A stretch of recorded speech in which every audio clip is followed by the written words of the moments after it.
Uncanceled Comedy Collective presents Top Censored News of the Week.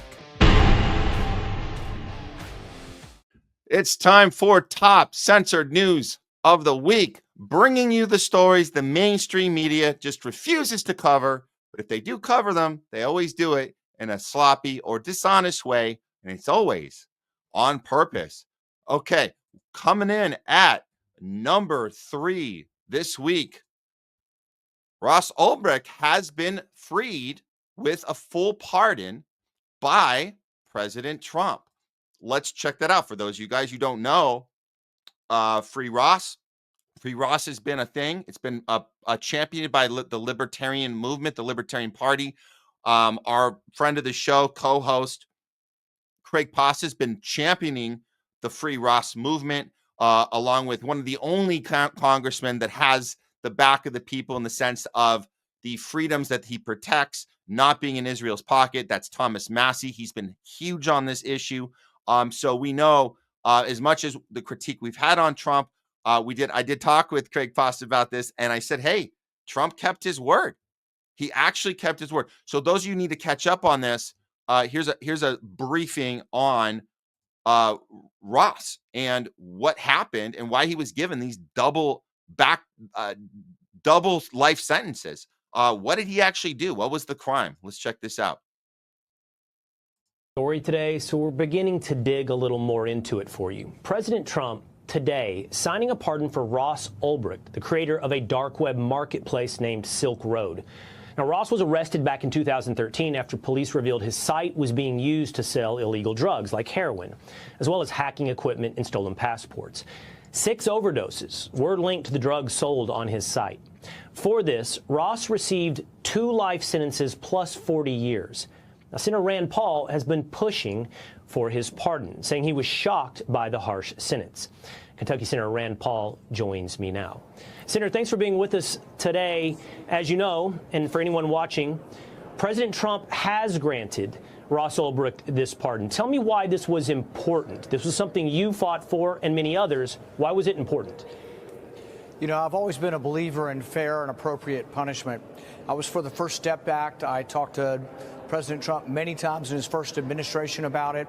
There were many nonviolent drug prisoners in federal prison that had been in for decades and had never harmed anyone purposefully. In Ross's case, they were using his website. So he designed a website that he allowed people to do and trade illegally on, and that's against the law. But that doesn't sound like something that you get no second chance. I'm a believer that people who make mistakes by either using or selling drugs deserve a second chance. I mean, he's been in prison for 12 years. He's been a model prisoner, but he was looking at never, ever getting out for designing a website. The people that sold drugs on his website got like 4 years in prison, 6, 7 years in prison, which you can argue whether that's actually sold the drugs. Yeah, the people that sold the drugs got minor sentences, and he gets 12 years. So, all right. So look, there's more to it than what Rand Paul is saying. Because yes, we want to understand that these nonviolent crimes should not be punished this drastically. But let's understand why he was punished. It's making an example.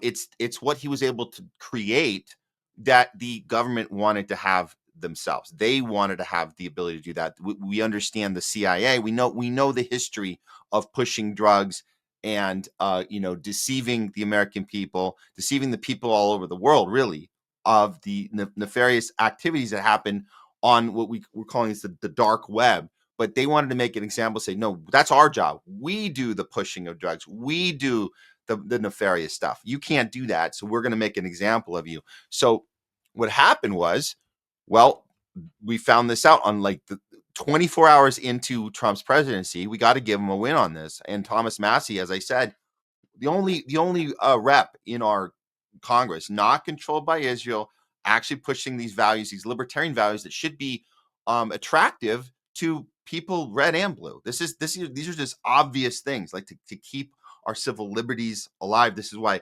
our friend and co-host Craig Pasta is champions Thomas Massie. To the most part, there's a couple things he gets him on, some of the immigration stuff. But Ross Ulbricht has been freed by President Trump with a full pardon. And he says, "Thank you for keeping your word to me and to others who've been advocating for Ross's freedom, Mr. President." And then this is the actual Truth Social post that Trump did. And he says, "I just called the mother of Ross William Albright to let her know that in honor of her and the libertarian movement, which supported me so strongly, it was my pleasure to have just signed a full and unconditional pardon for her son, Ross. The scum that worked to convict him were some of the same lunatics who are involved in the modern day weaponization of government against me. He was given 2 life sentences plus 40 years. Ridiculous." Now that is interesting. It looks like that Trump took this personal because he understood, and this is what I mentioned and what Rand Paul alluded to, was that there was these nefarious people in play here that were trying to make an example of him. And Trump probably took that personal because he saw himself in Ross. The fact that the judicial system would be used against him and you'd be made an example of. You can't challenge the powers of government. You can't challenge the powers of these 3-letter organizations, FBI, CIA, the feds. These are organizations that's their job to deceive the American people. It's their job to push their agenda behind the scenes and get away with it and not have to answer to it. So if you are gonna call that out, expose it, or show us how easy it is to do it yourself and that we don't really have that control, we have to make an example of you. So yeah, kudos for that. Shout out. And Thomas Massey, I mean, what a guy who can acknowledge when somebody like Trump gets something right. He's also going to call out when Trump gets something wrong. That's what we all need to do. So I definitely appreciate that. Okay, moving on. Coming in at number 2. Trump issues 90 days extension on TikTok ban, but now the app censors Free Palestine. Uh-oh. So to remind you guys on this one, we had the TikTok ban went into effect on January 19th. Happens to be the day before Trump swears into office. Interesting timing. That ban happened, as you guys know, you've been following the show. You guys know this was a collusion between the Republicans and Democrats to fast track this, pretend that TikTok was a problem of China. We had to protect our citizens from China influence. Therefore, we have to get rid of this app, this horrible app that China's trying to influence our people and brainwash our people. All of that was a scam. It was all a lie. We knew that. Everyone knows it. It's because of Israel. Israel's the reason that TikTok needed to be banned. So as we saw, the TikTok influencers all got together and did this surge to Red Note. Red Note is the China app. This is their little FU to the Congress, to the politicians, to our captured government. FU, we're going to go over to China and team up with them because you guys lied about that. We'll just go and do it. That was that. So Trump comes in, he issues this 90-day extension, and I guess there's a lot of voters saying, "Oh, that's great." And I've seen some TikTok influencers that were all about Kamala, and they're like, "Oh, we get 90 more days." And then like, "Well, I don't know if Trump had anything to do with it." Well, whether he did or not, that's the point. Is he gets to take credit for this 90 days. We don't know what's going to happen in 90 days. They're trying to get rid of Red Note now. But what we do know is this: TikTok's not what it was. It's back, but for these 90 days at least, there are these implications of anyone who does anything to do with Free Palestine is going to get banned, or that comment or that post will be red flagged. How do we know this? Well, because it's happening in real time and people are sharing it on apps like Twitter, and we're seeing this. So let me show you. This is some great coverage we saw earlier today. I want you guys to see this with your own eyes. Let's see what's going on. And this is all on the last 48 hours since Trump has taken office. This is what's happened to TikTok. TikTok users in the United States are reporting that Free Palestine is being flagged as hate speech days after the platform was granted a reprieve from a ban in the country. Before the ban temporarily took effect on Sunday, TikTok was considered one of the few major platforms that allowed pro-Palestine content without bias. American users have shared screenshots on X showing their comments being removed for allegedly violating TikTok's rules on hate speech. A viral screen recording with over 8 million views shows TikTok flagging the phrase Free Palestine. The platform issued a notification stating the comment was removed due to hate speech and hateful behaviors. This has sparked frustration, with many accusing the platform of silencing Palestinian advocacy.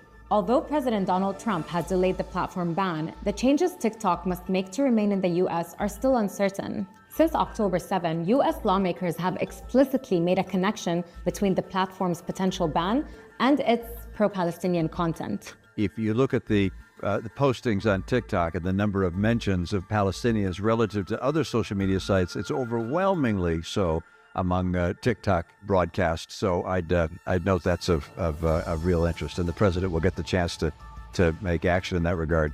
In light of the perceived censorship happening currently, TikTok users on X are urging users to switch to apps like RedNote as trust in the Chinese social media app declines. For now, the questions remain. Is TikTok truly a platform for free expression, or are its policies being shaped by political influence?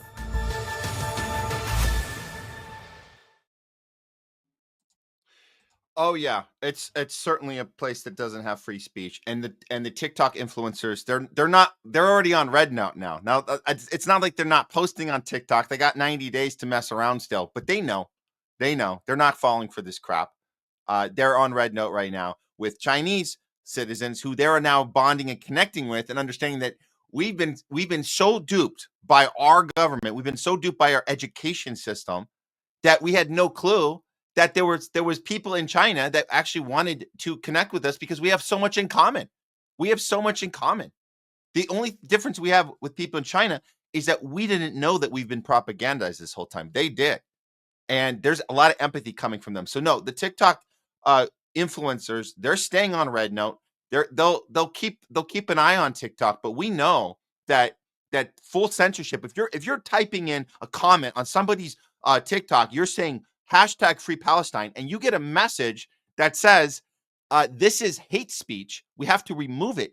You know that's complete crap. You know that is something that doesn't make any sense. The freeing of people is not hate speech. We know this. We know this. So yeah, good luck trying to keep everybody. Yay Trump with the free speech move. Yay Trump, 90-day extension. Yeah, we'll see what happens. But we're not holding our breath on this one. But yeah, it seems like RedNote's the place to go.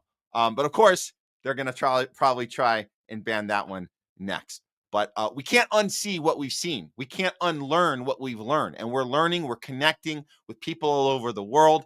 And that's what they hate. They hate it when the people connect with each other around the globe. The globalists don't like that. So it's us against them. Let's keep the communication. Let's keep the connections with our fellow human being. Everyone wants the same thing, guys. Everybody in every country, they want the same thing. We don't naturally hate each other. We actually naturally all want the same things. It's the governments that control us, make us think that we hate each other when we actually don't. Okay, coming in at number one. California lithium plant residents are suffering while new deadly fires pop up in SoCal. You guys saw the coverage we did earlier on the new fires that are popping up everywhere here in Los Angeles. But I bet you didn't know about the lithium plant that blew up just south of Santa Cruz.